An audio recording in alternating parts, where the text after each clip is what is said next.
Shimalis miseensa caffee tahee osoo jiru maaliif itti aanaa ta'e jennee waggaa qorannu hojii irratti ilaalleeti yoo hojiidhan of mirkaneesse if he proves himself prezidantii goona. Oromiyaa mallamaa majaana hunde maal training groundiidha Oromiyaan. Itoophiyaa bulchuurra Oromiyaa bulchuutu ulfaata bara.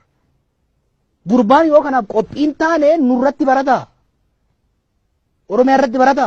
Ummata kana irratti barata. Waggaa tokko be ummata kana hunduu jalatti gadi qabe. Malee bulchaan turre.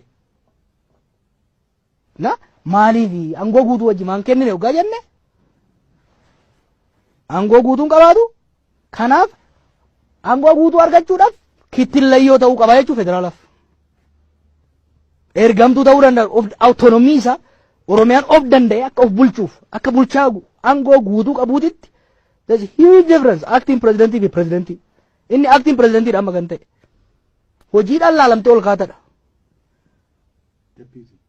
Deputy but acting as a president. He's a deputy president itti aanaadha acting kan kun ta'e.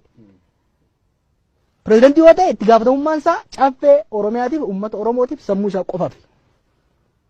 Sigala president yoo ta'e heera mootummaa Oromiyaa irra ifatti jira.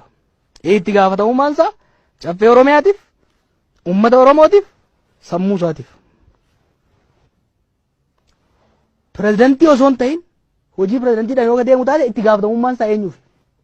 Konfidensiidhaan aangoo tokko hin hojjetu jechuudha. Kanaaf